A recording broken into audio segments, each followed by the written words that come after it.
Welcome to the Multifamily and More Virtual Mastermind. It's August 2020. It's an exciting time right now. It's very interesting right now, the times that we're going through. The Virtual Mastermind is designed to bring all of you high-level guests that bring topics around real estate, mindset, anywhere in between. Tonight, we're going to be talking about short-term rental, Airbnb, VRBO, whatever you want to call it, all of that stuff with our special guest who I'll introduce here in a moment. Before I do, our broadcast tonight and most of our nights come to you from our Multifamily and More YouTube channel. Guys, we're starting to get momentum there. We want to get to the 1,000 subscriber mark because then we can form a community on YouTube as well. So if you haven't already, and Ben, I don't know if you can drop it in the chat for me, but go ahead and go to youtube.com/multifamily and more. And please subscribe. Check out some of the content there. We've got some playlists for you. We've got plenty of interviews, and we're going to have more stuff coming up here in the very near future. Second, the goal tonight is to get your questions answered. So we've got this chat box. If you look at the bottom of your screen, you'll see a chat box and you'll also see a Q&A button. Don't care where you go, but the chat box is probably where we're going to have most activity. Do me a favor, open your chat box at the bottom where it says to all panelists. Change that to all panelists and attendees or everyone, whichever way it says it for you, so that we can interact. And I'd love to hear where you're calling in from tonight. Go ahead and drop that in. Say hello to Mike, say hello to me, say hello to Ben. But we'd love to hear where you guys are coming in from tonight. Got some Michigan folks starting out here. Florida, Howell, Michigan, Mason, San Diego, California. We're getting them from all over the place. Good to see everybody here. My guest, our guest tonight, is none other than Mr. Mike Sjogren. Mike is an Airbnb short-term rental investor. He's better known simply as the Airbnb guy. You can find him on all platforms with that, and we'll learn more about that in a little bit. Mike's a return guest for us, so I'm not going to belabor his intro. We can show you where you can find out more about him in a prior episode. I want to kind of get to the nitty-gritty, so let's start off first, of course, by saying welcome to Mr. Mike Sjogren. Welcome, buddy. Thanks for having me back, guys. It's good to be here, as always. Absolutely. Now, how are things in Boston? Okay. Things are great. It's beautiful today. It's a nice day. Absolutely gorgeous. So, Ben, I stepped on you there. What were you saying? That's okay. No. I was saying how excited I was. We have so many questions that I'm sure there's going to be a ton of questions. So we won't have time to ask our own questions. But I guess we can jump right into it. Let's talk about. All right. The topic of Airbnb right now and COVID. I was talking to my neighbor last week. He's selling his Airbnb properties. He's all freaking out. I see a ton of stuff online. What's going on with Airbnb? It's not the way to go anymore. It's doomed. You're the Airbnb guy. What's your take on it? I think a lot of call them like the OGs of the business, we're all spoiled for a long time, right? And a lot of them got really spooked from like April and May when a lot of the bookings dried up, and a lot of people just kind of threw their hands up and they were like, all right, well, this isn't working anymore. It's doomsday. Like sky's falling down. Like it's not going to work anymore. But the problem is that most people didn't take a step back and look at, okay, well, what is the opportunity? Right? I always tell people, who can you serve? Like at the end of the day, we're in a service business. Whether you're multifamily, hospitality, it doesn't matter. Who can you serve and how can you best serve them? So when most people started throwing their hands up, we just said, okay, how do we adjust? How do we pivot? So we changed a lot of our marketing. We changed a lot of our headlines. We changed a lot of our photos, all of our descriptions. We did some outbound phone calls to upcoming guests to assure them of what was going on in the area, the extra protocols we were taking, and blah, blah, blah. And yes, while our revenue went down, we were still very profitable during those months. So the other thing that I always encourage people, and I know it might tick some people off, but it is what it is. Okay. There's 3 different ways that you can make money with short-term rentals. You can buy property, whether it's a multifamily or single family, and rent it out. You can master lease somebody else's property. So I'd go to you, Benoit, and say, I'll rent your property for $1,000 and I furnish it and I put it on, say, Airbnb, and I make $3,000 a month, and I net $2,000, right? Then the third is you can co-host somebody else's property, or you essentially partner. So I say, okay, Benoit, you want $1,000 for your unit. if you invest the money to furnish it, what if I could make you $2,000 a month? Is that something that you'd be interested in? So you make 2,000, I make 1,000, and I run everything. So those are the three different models. Now, a lot of people like the master lease. I have never been a fan of the master lease personally, because a couple reasons. One, you still have to come up with quite a bit of cash. You still need your first month's rent, your last month's rent, your security deposit, all the furniture, your own additional liability insurance, all these different things. And yes, you can make money doing that. But in a time of, say, COVID, right, when yes, our bookings were down, a lot of my friends got crushed because they have 50, 100, 200, 250 units on master leases with lease payments in the six figures a month. So if their bookings fall below that, they're coming out of pocket. So our revenue was down, but our owners still made money and I still made money every single month during that period. It wasn't as much as we normally do, but we never went into the red, ever. Right. And so the thing to think about, for me, I recommend two things. Either if you have capital, buy property. We're always talking in multifamily about like the value add deal. Yeah. Here's your value add. On average, and I've got all sorts of articles and people can DM me for all the research, but on average, you will earn at least 30% more running your property as a short-term rental than you would on a long-term rental. So you're increasing your cash flow by 30%. So a lot of us, we go out and we do all these crazy renovations and we do rub systems and all these different things to make that little bit of spread. Well, what if you did that and then added another 30% on top of it? Oh, really? Right? It's just like the cash flow is just that much more incredible. And we can dive into that, but yeah, we're going like the way that I think of it, like first and foremost is like, why even think about short-term rentals, right? The first is, yes, you can generate more cash flow, and I can walk you guys through a couple case studies in a minute of like actual multifamily properties that we converted to short-term rentals and with actual numbers on those. The second is, this is a huge misconception, is it's actually way less wear and tear on your property. And I've talked to a lot of my maintenance supervisors and a lot of the contractors that I work with, and they're blown away because the property is always in mint condition. Like, if you think of it, if the last time you traveled, whether it was a hotel or an Airbnb, you're primarily just sleeping in that property. Right. Like you're going somewhere to do something. You're going to go see your family. You're going to go to a show. You're going to go do something. And then you're sleeping. You're there from, I don't know, call it 8 o'clock at night till 10 or 11 to like hang out. Then you're in bed and then you're up and out of there by 9, 10 o'clock in the morning. So most people want to use the kitchen, or they at least want to have the option to use a kitchen. But I find a lot of my guests typically don't use it unless it's a larger property. I've noticed on some of my larger 4, 5, 6 bedroom homes, they tend to use the kitchen. But on the 2 to 3 bedroom, they really don't. So you've got less wear and tear on the property. You actually have more control over who's going into your property, right? Like you're not following the same like tenant type of laws where if I get a bad vibe, I'm just not going to rent to you. Like I just won't. And we have like set screening questions that we ask guests, and I put screening in quotes, that if we don't like the vibe that we're getting from somebody, like I just won't take the booking.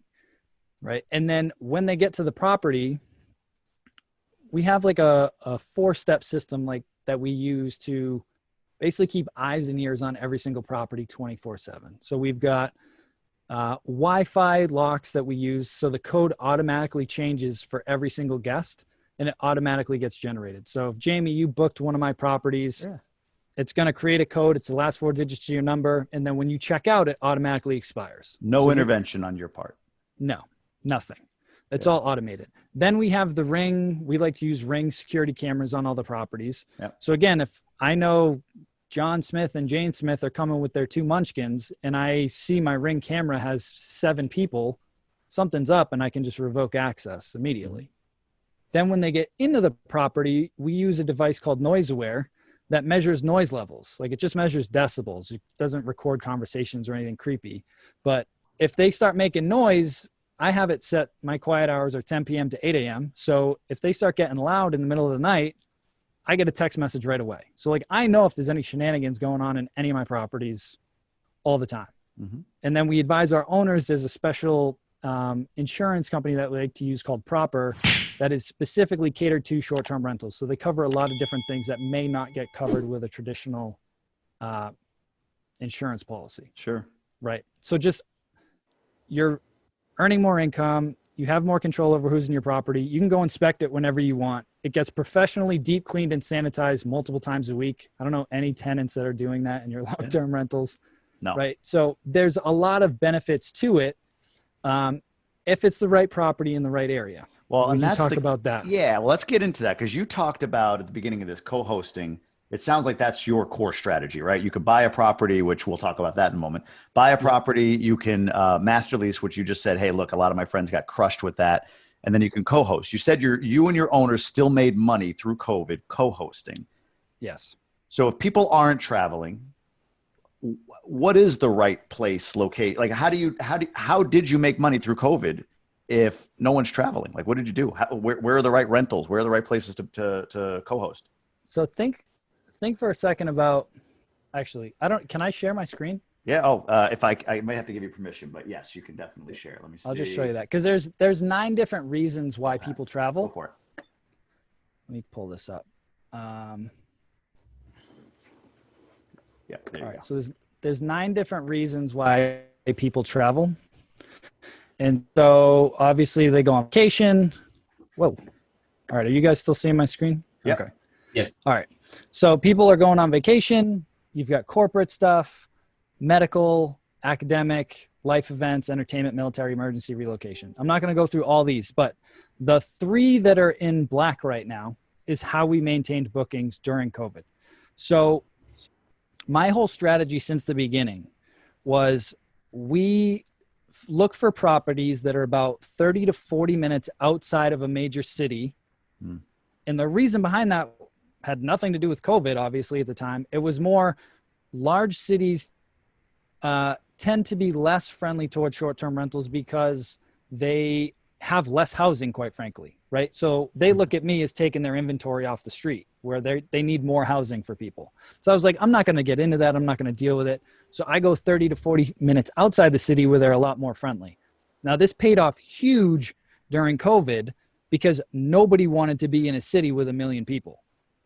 Like, everybody wanted to get the hell out of the big cities. Mhm. So we had a few different types of travelers. We had people that were just like, screw it. If I'm going to be quarantined, I'm going to go somewhere nice, hang out outside the city, get a nice little 2-3 bedroom house and just chill.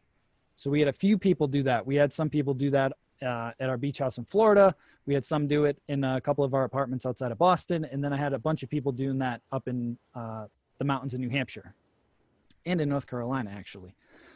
Then the second one, which I would have never projected, was people have elderly parents or grandparents, right? And they move away. So we had quite a few bookings where their kids or their grandkids wanted to go back and keep an eye on the grandparents, elderly at-risk people, but they had to go quarantine somewhere before they could actually go see them. So they'd fly in, stay at my place for 2 weeks, and then go take care of their parents.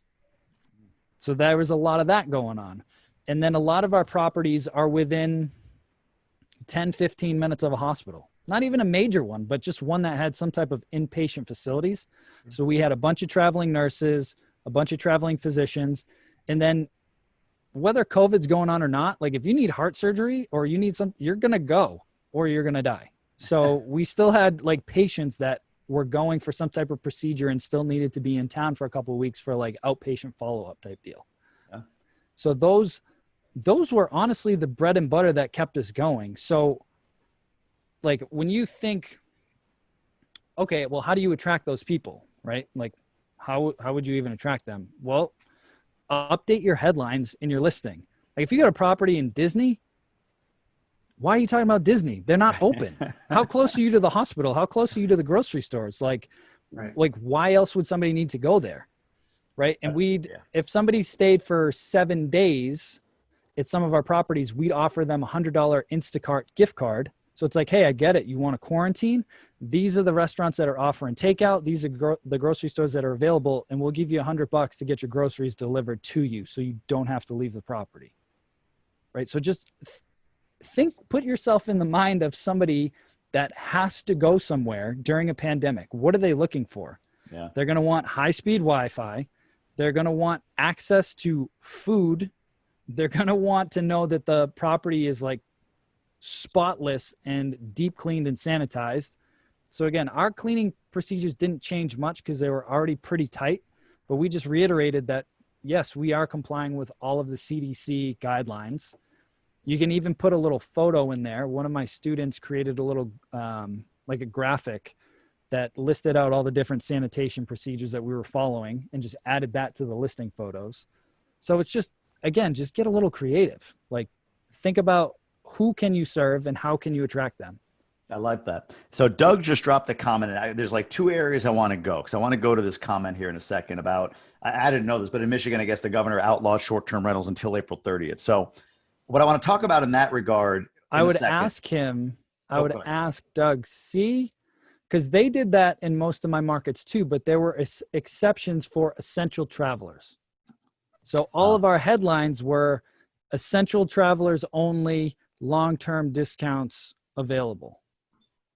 That was an exception. Yeah. So there we go. change your headline to that.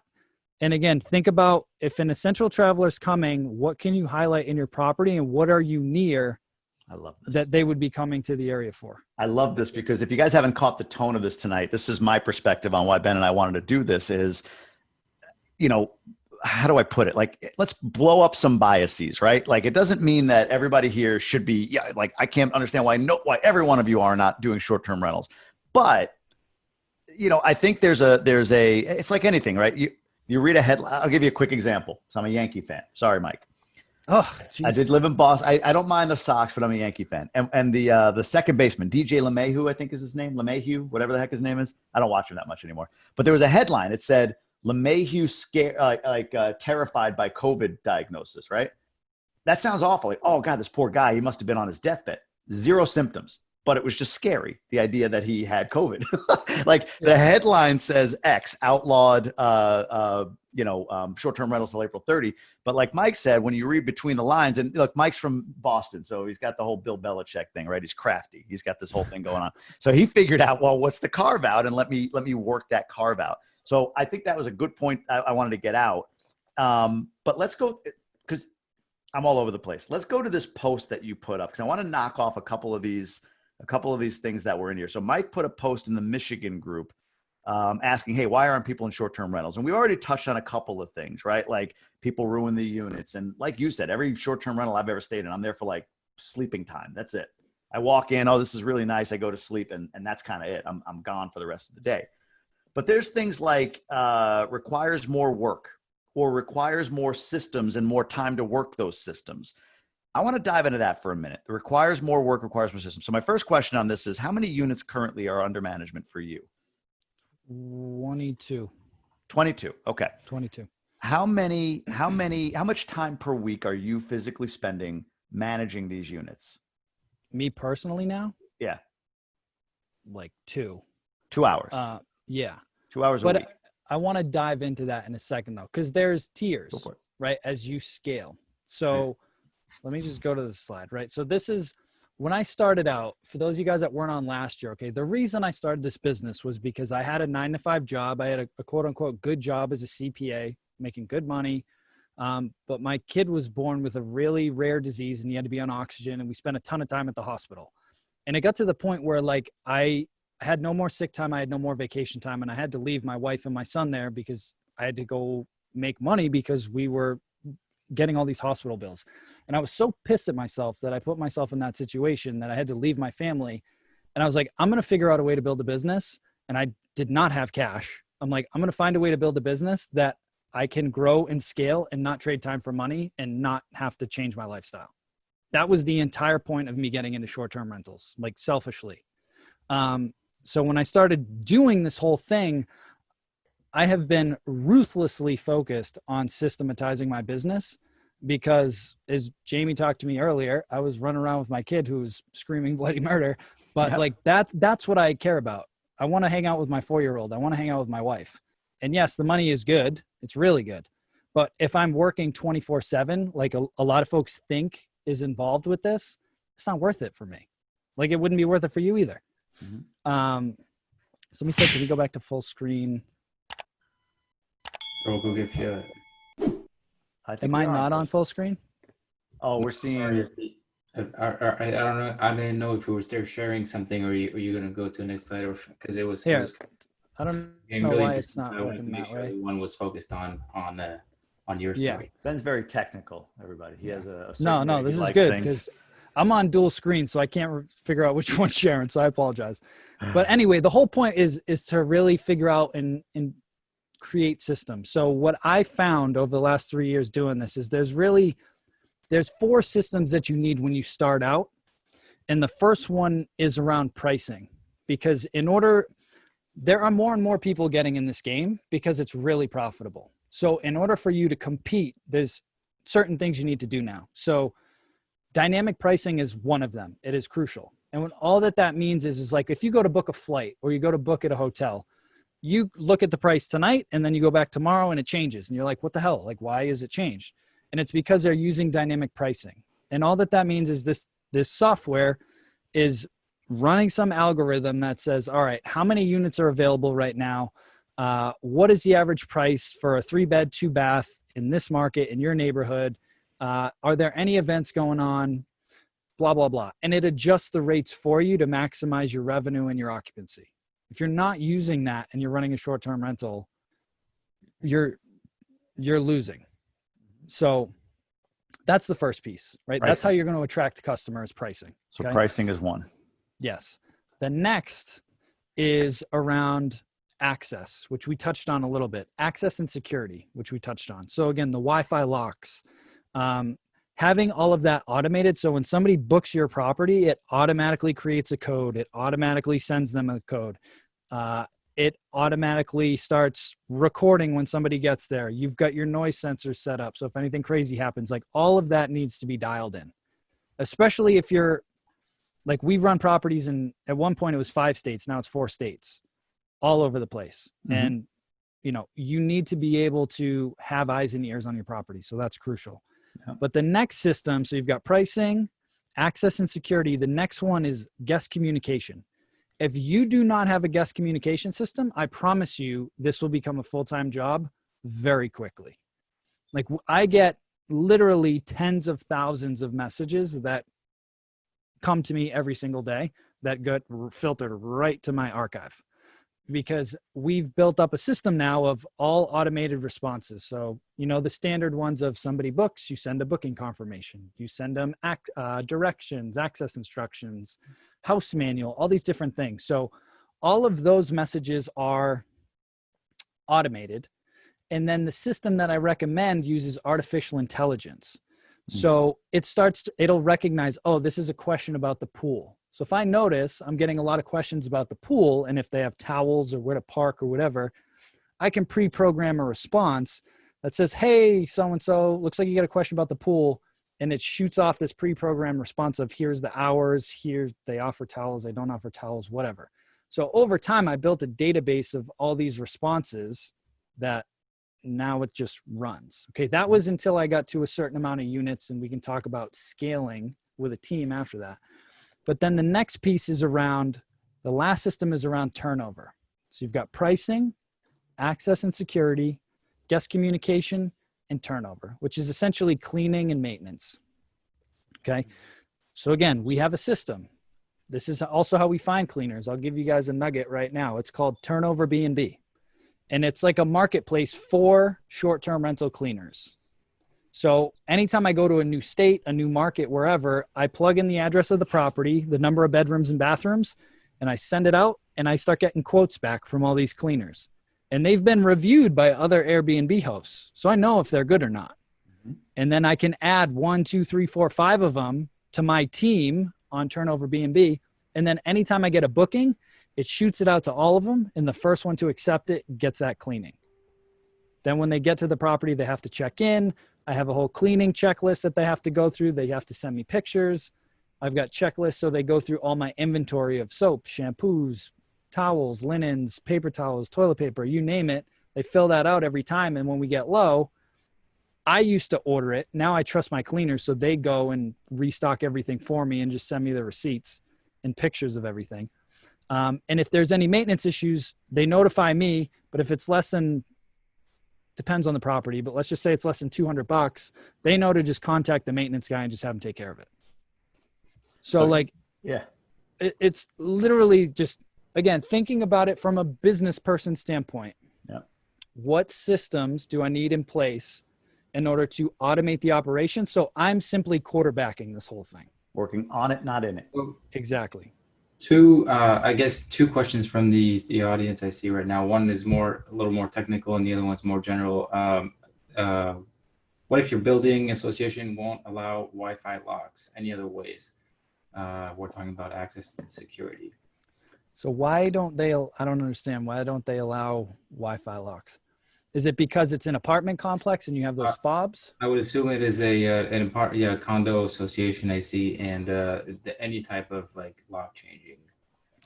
So what you can do, I have 2 properties where just one of them, it has storm doors. So the locks I use just don't work, but there's a company called Igloo, and it's like a smart lock box.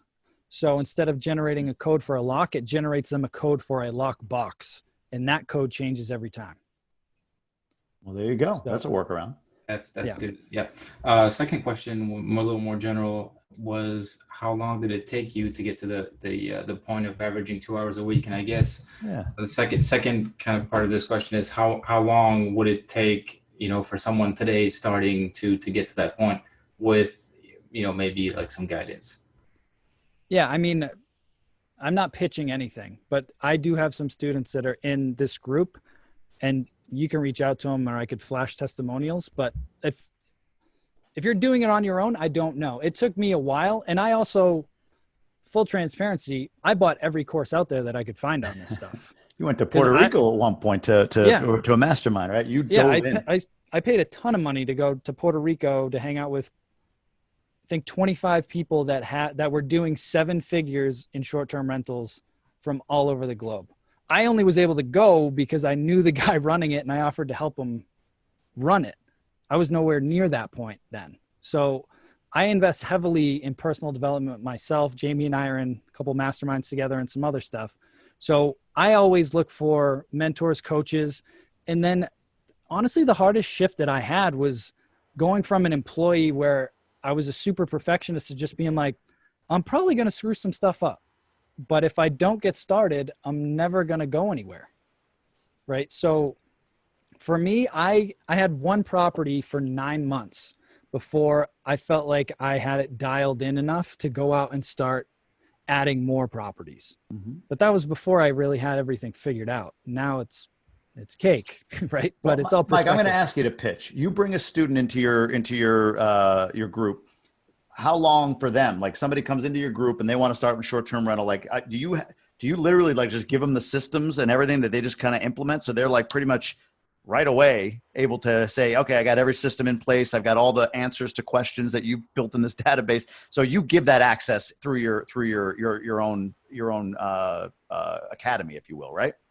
Yeah, exactly. You're essentially like, it's almost like franchising my business. So you get everything, but and again, I don't want to get into pitching, but I have it structured so each week builds on each other. So it's like week 1 is like how to set up your business, how to define your goals, setting up an LLC, business bank accounts, like getting really clear on which model you're going to use, blah, blah, blah. Then like week 2, where do you find these properties? Whether you're going to buy it, whether you're going to co-host it, what the hell do you say to the owners? What types of credibility packs? All that stuff. How do you run the numbers? I have a deal analyzer. Then week 3, okay, now you've got the deal. How do you furnish it? Like, what the hell do you put in there? Yeah. Right. And then students can actually have us design it for them, or not me, my wife, who's the designer, design it for them. We're going to show the Cove because oh my God, you should see what she did with this place. Unbelievable. Me, not so much. That's all her department. Then again, now you've got it built. Then it's like, okay, time to build your team. Where do I find my cleaners? You guys just got that. Where do I find good maintenance contractors? How do I find a good photographer? Like a few different things. As you scale, where do I find a virtual assistant? How do I train them? What do I write in the descriptions? Then in week 5, how do I build the listing? How do I pre-launch it?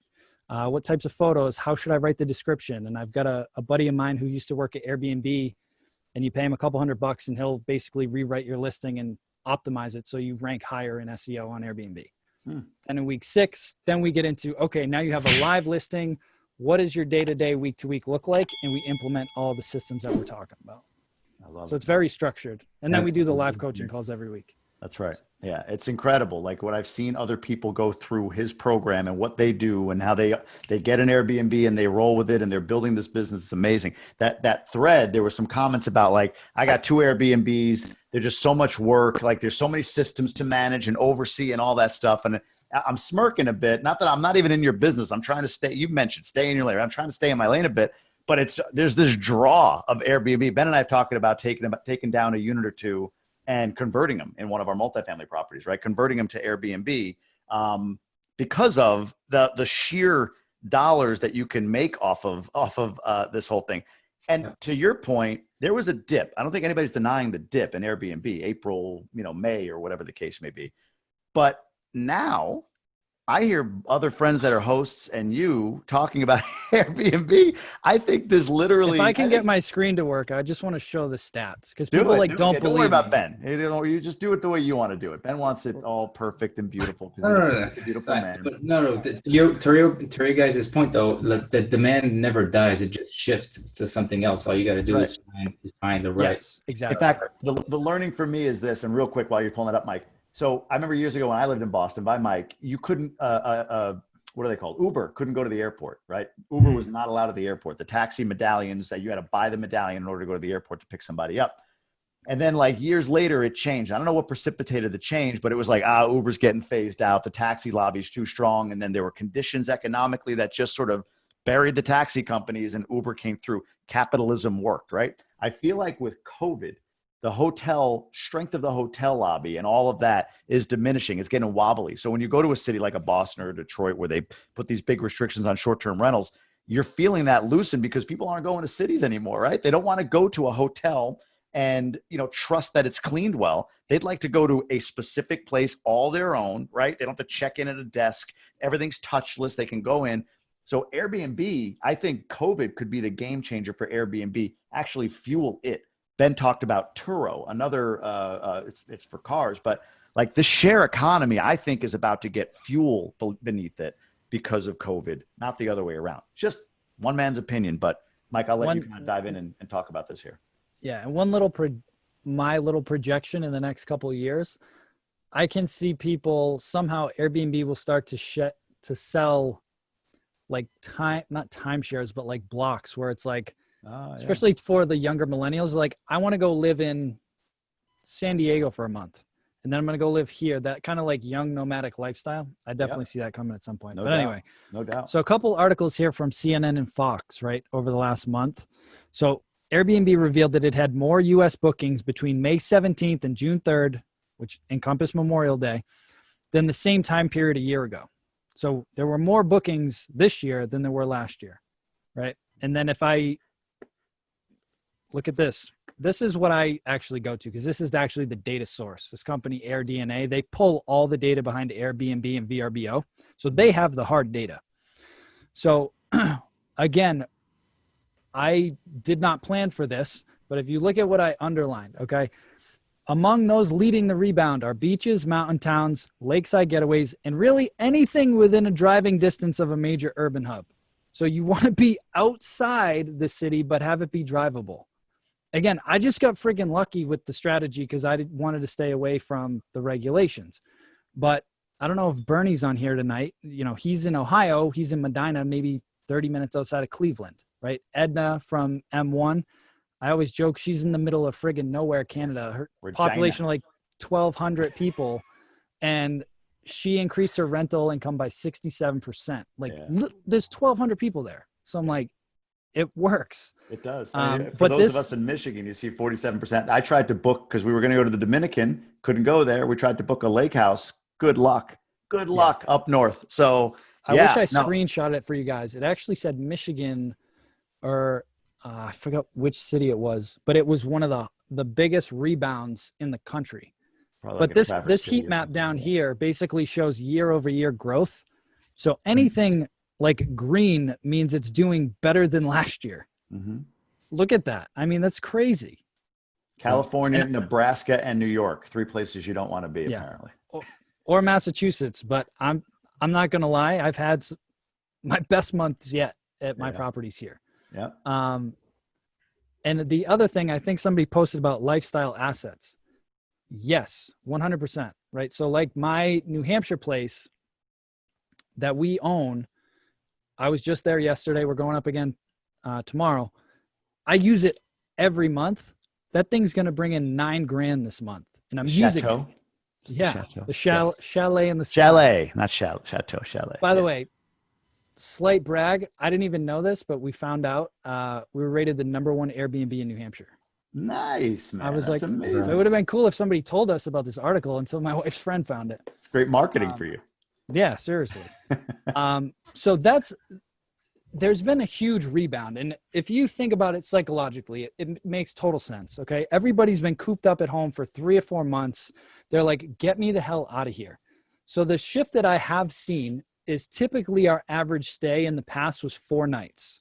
Okay. That has shrunk down to 2. So people are like, I just need to get away for a couple days. So we adjusted and we reduced some of our minimum stays at some of our properties. The Florida Beach House is still 6 nights, just because it's kind of like the Cape. It's just your standard rental weeks down there. Yep. But all the other ones we've reduced to 1 or 2 nights, and we've been filling them that way. And a side tip for whatever reason, I don't know why people think they should do this. If you're paying your cleaners $75 or whatever, say it's 75, charge your guests 90. I see so many people like charging 50. I'm like, why are you taking a loss? That makes 0 sense. I make money on every clean. Like you should be making money on every clean. So just throwing that out there real quick. Great point. It's a great point. No, this is incredible. This is again, just proof is in the pudding with this. This is where the shift is right now. And what I love about what you're talking about is you are looking at whatever you lucked out on your strategy, kind of aligning with COVID. Fine. But beyond that, you have adjusted, adapted, and found other ways within this strategy to make money. Adjust your listing dates, adjust the write-up, right? Leverage different tools, skills, or whatever that you've learned. Put it on another platform. Yeah. Put it on a month-to-month rent or 29 days if you're worried about the tenant laws in your state. But like, just get it out there more. Yeah. Find ways. Well, even the point about, hey, it was outlawed. It's like, it wasn't outlawed, right? It was outlawed unless you're essential. And essential was broad, very broad. Yes, in my opinion, essential was like, if you're an insurance agent, that's essential, and it's not just people at hospitals and doctors. I mean, it was a pretty broad definition of essential. So you can get away with a lot of travel. And that was only till April 30th from what I saw. So, okay. If they bring that back, a little pointer for everybody, if it is for essential, make sure you get some type of documentation about their work. Cause I did have a couple people just try and slide in and I busted them after the fact. So make sure you got your ducks in a row before you accept it. That makes sense. So there was one quick question. I don't know if you can answer it. It was, who do you use for dynamic pricing? Are there multiple tools, I'm assuming? There's a ton. Because I like you guys, I use Price Labs. Okay. And it's very cost effective. It's like $15 a month per property. One other quick question here. I don't think you have. Have you done anything internationally, or do you know of anything Airbnb internationally? That didn't come to fruition in Jamaica on that deal that we were talking about after the meetup. But somebody just sent me a deal in Panama. So I don't know. I mean, for me, I'm more about like the lifestyle side. I like spending most of my time teaching now.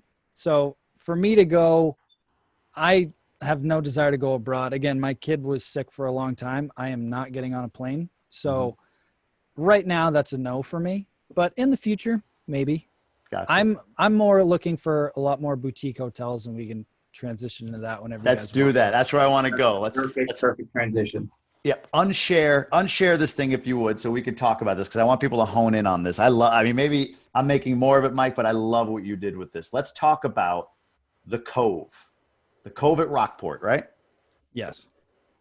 I'm going to type this here so people can find it, because they can find it on Facebook, correct? After. Yeah, and you can go to coveatrockport.com and check out all the rooms and stuff. So we, again, similar to like a lot of people thought initially, like, even getting into multifamily, oh, you need money to get into real estate. No, you don't. You need to get really good at a skill set, right? So I got really good at short-term rentals. That's all I do. Like I got really good at it. And one of the owners that I was co-hosting his property is a developer. And in the fall, he called me up and he was like, hey, I found this boutique hotel, amazing location, you know, kind of that burnt out mom and pop owner. They needed to sell. Would this work with your systems? Like, would you be open to doing something like this? So we went, we looked at it, and I was like, yeah, it's perfect. You know, each room had their own, you could access each room individually. So I knew I could use all my locks. I knew the setup was perfect for my cameras. The location, regardless of what niche you're in, location's everything. I mean, this is literally one of 2 beachfront hotels in the entire like region up there. Right. And it's literally right on the ocean. So I knew that was going to work. And so we said, okay, fine, we're going to do it. I said, but I don't want my management fee. I want ownership in this. And so we talked a little bit and he said, okay, done deal. So him and one of his other partners brought all of the capital, and I ran the deal, and I'm still running the deal, or my team is running the deal. And we split it 33% each. So I own a third of that hotel. We're in the middle, I was working on it today, of an insane cash out refi. Yeah. And it's been unbelievable. And we bought that on February 10th before all this COVID stuff happened. And everybody was like, oh my God, I'm so sorry you bought. I'm like, okay. I'm like, you just watch. I'm telling you. I'm like, you watch. And we've already doubled the pro forma on it. And it's just absolutely crushing it. Now, our whole strategy going into this was we were branding this as a smart hotel, meaning there's no front desk. Like it's self check-in, self-service, everything. So the whole thing with COVID parlayed in perfectly with what we were planning to do anyway. Now, everybody that goes there, they love it because they're not mingling and waiting in lines near people. They can just go check themselves into their rooms. We do have somebody on site that, you know, we built ourselves an office. So my team will be up there working on whatever. So if stuff comes up, we have somebody there. But then I use an overnight call center. If they have any issues, they can troubleshoot it. We found a few different closets that we've strategically placed to stock extra linens, towels, soap, shampoos, coffee, like in different places in the hotel. So I don't have to run over there and restock that stuff. People can just go grab it. And just honestly, just implementing all the systems that we use for short-term rentals in a boutique hotel, it dropped our overhead by 25%. And we just made it the nicest boutique hotel up there. Like, I mean, our renovations were ridiculous. Like, I'm going to share this. I wanted people to see this thing. I'm going to share my screen here real quick. So let me know when you can see it. Yeah. And then are we allowed to talk about numbers? Yeah, that's fine. Okay. So here we got a bedroom. You can see how dated that is. And this is like the lobby area. Okay. So you can see here. So you guys, if you want to see the comparison, look at this area right here. You'll see in the next picture here what it looks like today. So there is the updated version, which is clean, beautiful, and sleek. Look at that. Who wouldn't want to stay there? Look at that lobby. And then down here, here's the bedroom before. That's the room after. I mean, talk about awesome. we literally did everything. Like, that's incredible, man. Yeah. So talking numbers. So we were able to get a sweet deal on the property. It was a second generation owner. So again, I know, like, I'm basically doing the Jake and Gino mom and pop of boutique hotels. Like that's my thing now. So we found this property. There was no debt on it. So we got the seller to carry a note at 5%. He was asking $3 million. We came in at 1.7, and then we closed it at 2.2 or 2.25. We put 400 down. Or my partners put 400 down. You personally, out of pocket, you put zero. I put zero. I want to reemphasize that point. No money in. Go ahead. Yes. We spent our initial budget was $200K, and we we ended up spending $600K. Yeah. So we're in it for $1,020,000 cash. So total all in, we're 285. Mm-hmm. Our NOI is projected at, I was just doing this today, 420K NOI, which puts us at a valuation between 5 and 5.5 million. And there's a new, very interesting program out there with some banks that it's like a blended SBA and commercial note, where we can get a 25-year note and do up to a 90% cash out refi on that property. Unbelievable. So you're talking up to a 90% cash out refi? So 450,000 or 4.5 million, I should say. That's 90%, right? 4.5. Yeah. I mean, even if I took less than that, I mean, yeah, sure. Like, Refi and a roll, baby. Refi and a roll. Yeah. So, I mean, we're looking at a pretty good payday pretty soon. You are. And I know you're looking at more property and you're taking that and you're dumping it. It's the same strategy. Like you said, Jake and Gino, that's their whole thing. Refi and roll, you know, you buy. I think there's more too. I think Jamie was talking about a parking lot. Oh yeah. The parking lot.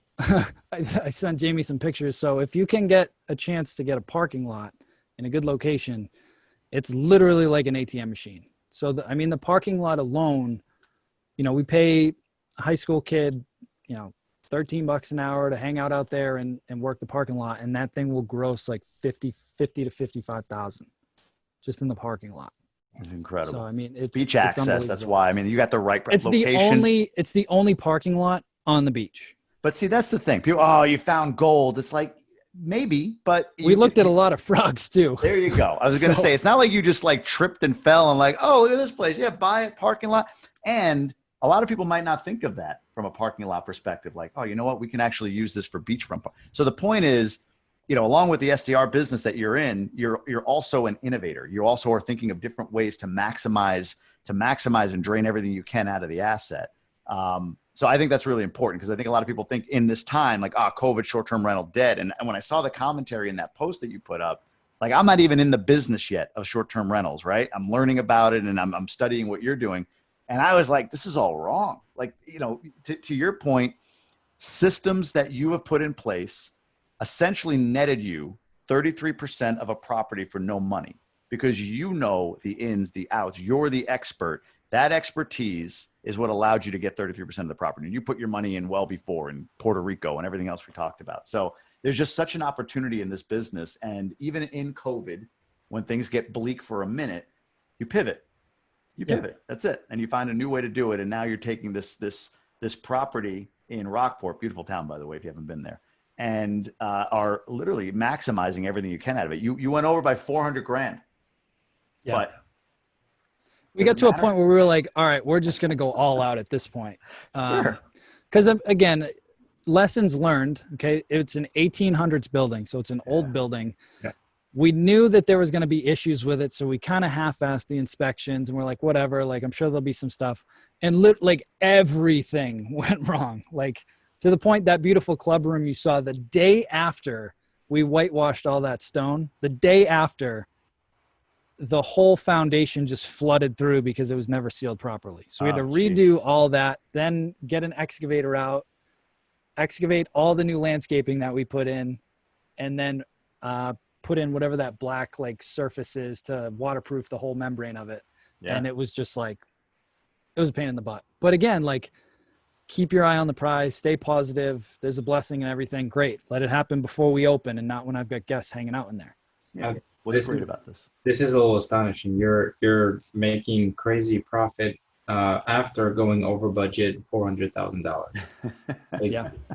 That's what's crazy, guys. As I talked to Mike about this stuff, it was like, all right, we got to do this. We got to jump on and do a virtual mastermind on this because it's just, even go back to last year's, go to youtube.com/multifamily and more, check out his video last year and you'll get a whole overview of systems and processes. He goes through a great PowerPoint. He had that all teed up. So you'll get that, but then watch that and then hear what you heard tonight. The growth this guy is, he's proven everything. He's proven everything he said was possible in the Airbnb business through COVID, buying a boutique hotel without any money down and cash flowing like a champ despite an significant overrun on on the rehab. So it's really, it blows my mind. Couple quick questions I want to get to, Mike, before we start to wrap this up. One was value of the property. Is it typical CRE based on NOI? So it sounds like Yes.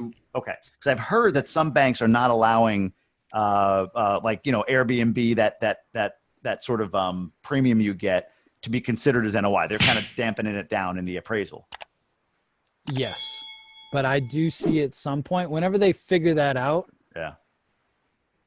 it's going to be ridiculous. Yeah. Because if you look at it from a pure NOI standpoint, if you can bump your NOI by 30% just with that model, it's coming in the future at some point. But yes, as far as the hotel goes, we did have to shop that around like crazy because a lot of lenders were very hesitant, or they're like, oh, our portfolio's capped with hospitality. And I'm like, bullshit, it is. But Yeah. I think a lot of people were just hesitant in general with everything going on to lend on it. So we did have to do a lot of homework and reach out to a lot of contacts, and ended up just hiring a broker to find us the best funding that we could get. There's a lesson in there for everybody on here, whether it's multifamily or Airbnb or whatever. A lesson I learned when I bought my first 2 duplexes, to try to find the right debt, I called like 20 banks. And finally, on like the 18th call, I got a bank with the terms I wanted. I listened to a guy in one of my masterminds in GoBundance who talked about going to 22 million in net worth.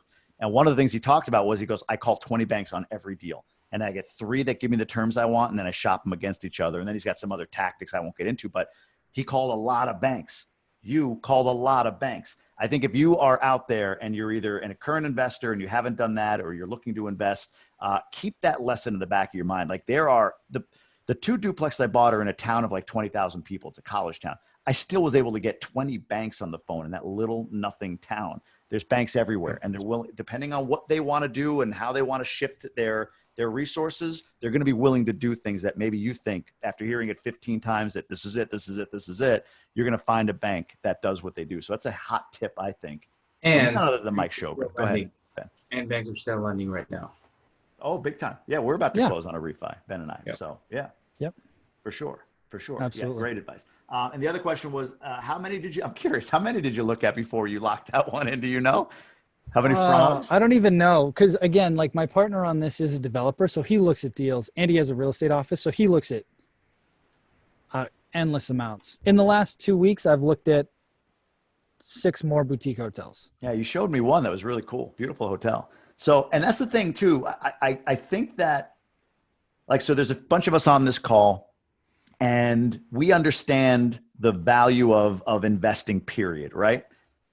So in our world, it's like everyone's doing this. It's like, no, people on this call might do it, but we are like this slim percentage of everyone, right? Like, such a small. And then within that, you got the short-term rental investors who are even a smaller percentage. So it feels big.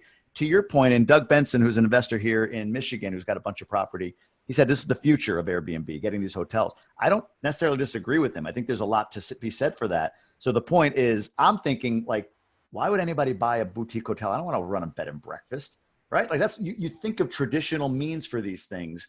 So therefore, no one wants them, because Hilton and Wyndham hotels or whatever, they take up that space, right? I can't compete with them. Well, here's another way you can buy those properties and maximize the value. You said he asked for how much? 3 million? 3 million. And And I tell people, I went in at 1.7, and my wife was like, how much did you offer? I'm like, let me take care of it. Yeah. Like, I got don't be this. afraid to put in, like, it doesn't matter. Like, if you're not uncomfortable putting in the offer, you've offered too much. It's true. Like, Another what are great they going to say? Yeah. Like, no. Okay, cool. But if I came in at 2.5, I just lost $250,000. Yep. So you got a 225, $750,000 off. Because again, I'm sure the owner of a boutique hotel who only thinks of, well, a boutique hotel, we put it out there as a hotel and we run it and we stay here, and I don't want to do that anymore. And everyone else thinks that's what you buy a boutique hotel for. No one's thinking like you are, or like everybody on this call is here listening to. Nobody's thinking this way. So Yeah. I just think it's incredible. I think it's incredible. And Katie's reaffirming your point here. If you aren't comfortable with an offer, it isn't low enough. That is great advice. I want to spend a few minutes, Mike, talking about short-term rental secrets. Because look, I know you, like you said, you're like, I don't like the pitchy stuff. I get it. That's fine. You can say that. But the stuff that you offer has a ton of value. You give incredible access. And for anybody that's interested in doing something, like, look, we're both part of masterminds. It's been a topic of discussion in one of the groups recently. Hey, what about some masterminds? We're both part of a couple of masterminds that have fueled us. I mean, you and I had that nice ride from Montreal to Boston, and it elevated me. I know it didn't elevate you, but it elevated me and It absolutely gave me a lot of energy toward things. I believe wholeheartedly in the power of masterminds and the power of that information. So tell me more about short-term rental secrets and what you're doing and how people can get access to this stuff. Yeah, for sure. So my goal was to create the most elite, most detailed, most thorough and supportive mastermind around short-term rentals on the planet. So it is not cheap, I'll tell you right now. But if you're serious about doing short-term rentals and building a business that can generate $1,000 to $2,000 a month per property, you will not find a better training out there. Period. Best investment you can make. Period. Yep.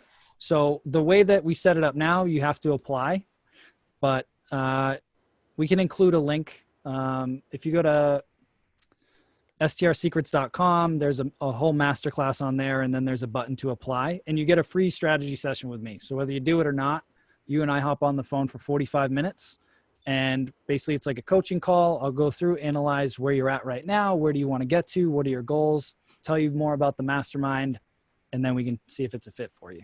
Yeah. It's very informal. Again, I'm not a sales guy, but I'm really good at what I do. Yeah. Like that's it.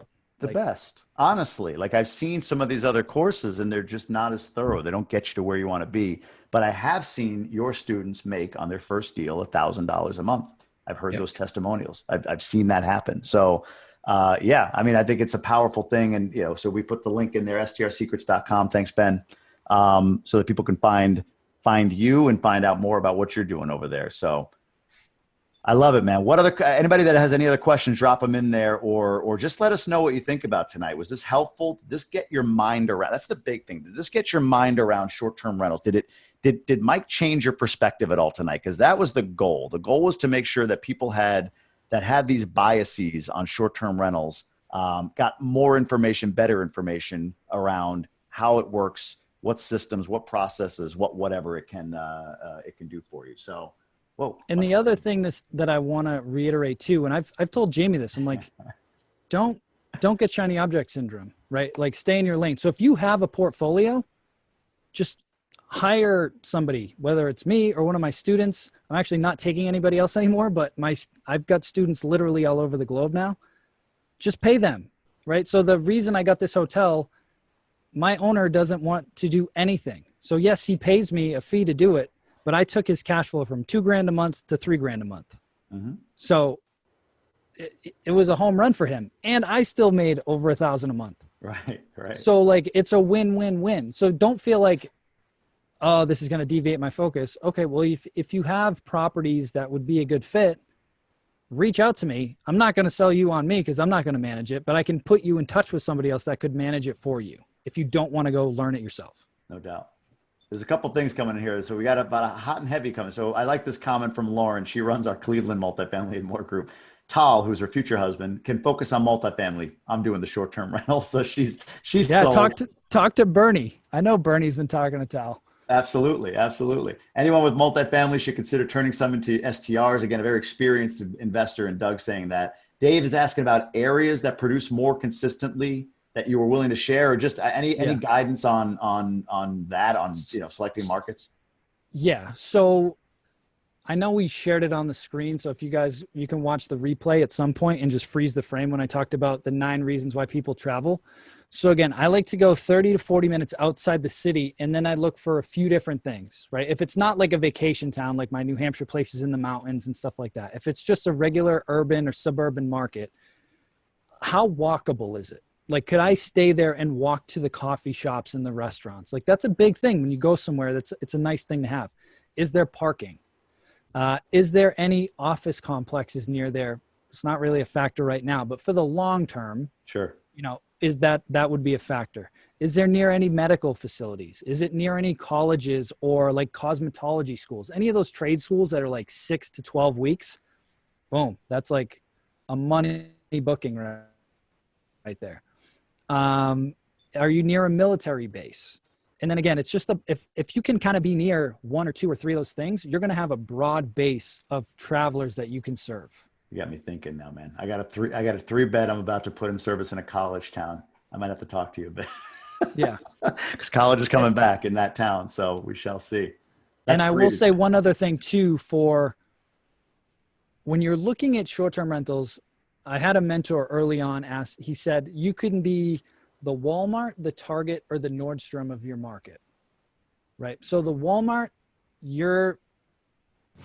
I'll just put it this way. I like to be in that upper Target. So I have nice properties, not over the top. Most of them don't have like crazy quartz countertops or anything like that, but they're nice properties in good locations. They're clean. They're very well furnished, and they photograph well. Mm-hmm. I don't like to play in that Walmart space because, quite frankly, I have found in my experience, and I'm sure it's the same with multifamily, but the less people pay, the more they complain, the bigger headache they are. And I don't need the money. I don't want the headache. So I am very selective with the properties I take. So if you have like a C- type of asset, it might be a headache for you. If you're in that C+ to B+ range, I feel like that's a sweet spot. If you got an A-class property, you're going to knock it out of the park. Yeah. But just think of it, it's because it's a little contradictory to traditional multifamily, where usually your A-class, you're not cash flowing much, and you're looking for that C+ to B class, which is good for short-term rentals. Ideally, that B+ is rock star level. So yeah. I love that. I love that. It's a great point. It's the experience, right? You're talking about the experience. If you put all the extra plates and bowls that are all mismatched in the place, you're going to get the type of renters that, want mismatched plates and bowls. So no, it's a great point. How many investors do you collaborate on? And Mike, let me know if you got to jump, man. I understand, but how many investors do you collaborate on deals, and what's the minimum contribution? Just any thoughts on how you go about structuring or discussing the opportunity to partner with somebody on a short-term rental deal? So I think that there's two ways to answer this question. So when I talk to call it a landlord that has a vacant property, right? Whether it's on Craigslist, Hotpad, Zillow, whatever, my approach with them is, hey, basically, this is what I do. I'm a professional short-term rental host. Have you ever considered running your property as a short-term rental? And I send them a little write-up of the hard data from AirDNA that says, hey, your neighborhood, your property specifically would be amazing for a short-term rental for XYZ. Here is actual historical 12-month data on all the comps in your neighborhood of what they actually made on Airbnb last year, right? Mm-hmm. So in the case of my partner on the hotel with his Airbnb short-term rental, he was at $2,000 a month, and I was showing him data supporting it was like 38,000, right? I took it to 59,000, but that was like, wow, that's a big spread, right? And I like to work with investors, and that's why I love hanging out with you guys, because you think like I think, right? It's numbers based. I do have a couple properties that I've taken on for friends and family where it's more like a vacation rental, and they're a lot more emotionally attached in it and less to the numbers. Sure. And it's just different. I scaled my business so quickly because I got really, really good results for a few key investors that were already buying more property anyway. And then they told their buddies, and then their buddies, and then their buddies. So like my ideal client is actually an entrepreneur making $300K a year or more that is already interested in real estate, owns at least one or two multifamily properties, and they're looking to continue to grow, because then I just grow organically. That was my whole mindset when I started. I needed the right partner, the right landlord that I knew I could scale with them. I love it. It can't go too long on this call, saying for a friend. So apparently my 4-year-old's sleeping, so I'll go as long as you guys want. So if there's any other questions, let me know. Honestly, I think we've gotten enough. So look, guys, strsecrets.com. Go there, do the 45-minute discovery call with Mike, get a sense of what this business is. Is it right for you? I mean, this is the quickest cash flow business I've seen. If your goal is to cash flow so that you don't have to do your day job, just being very blunt about it, right? It is the fastest way to get to cash flow. If you still like multifamily. I replaced, just for perspective. So I retired myself, my wife, and my mom in 18 months. And I only had one property for the first 9 before I really took off. And you built the systems. You had to Yes. build all the systems, which are now built, ready to hand off to people who are willing to learn it in 6 weeks. It sounds like, so that can be accelerated. We'll get to this question here in a second, but go ahead, Ben. Oh, sorry. So I was about to read the question from Dave, and yeah, how much do your students charge for managing properties at this point? How much do you want to make, Dave? You can have good, fast, and cheap, but you can't have all three. No, I'm just kidding. So it honestly depends. So I charge 25% after cleaning fees. So say the property brings in $4,000 a month and the cleaning is 500. So my 25% comes off the 3,500. And that's just how I do it. Yep. When I first started, I was charging less, but the owners were responsible for the cleanings and the supplies. And then I got away from that because I need to ensure quality control at every property. So every guest gets the same consistent experience every time. And sometimes owners drop the ball because they don't care as much as I do because this is my business. Right. So. Nope. That makes perfect sense. Amazing, man. So strsecrets.com. Ben, you have anything else? I have a property I want to talk about, but that's going to be offline. We can chat about that offline. All right, Mike, where else can people find you? We talked about STR Secrets. How about your social handles? Where can people learn more about everything, man? Give us it all. Covent, Rockport, Mike, Airbnb guy. Let's hear all of it. I got my new podcast. I haven't even talked about it. I got to start promoting it. We've got like 12 or 13 episodes. It's called Short-Term Rental Secrets. You can find it on iTunes, Spotify, Google Podcast, all those. Had some amazing guests, again, that are part of Jamie and I's network. It's some different masterminds. Just had Lenji and Cola on the other day. Oh, nice. Who's been a Mary mentor Jane. of mine for a while. Yeah, MJ. But he's an OG in short-term rentals. He was doing That's this, true. For Christ, probably 10 years. Built it up to 80 units and sold it. I've had Julie George. She had 130 properties, did $8 million on Airbnb. My buddy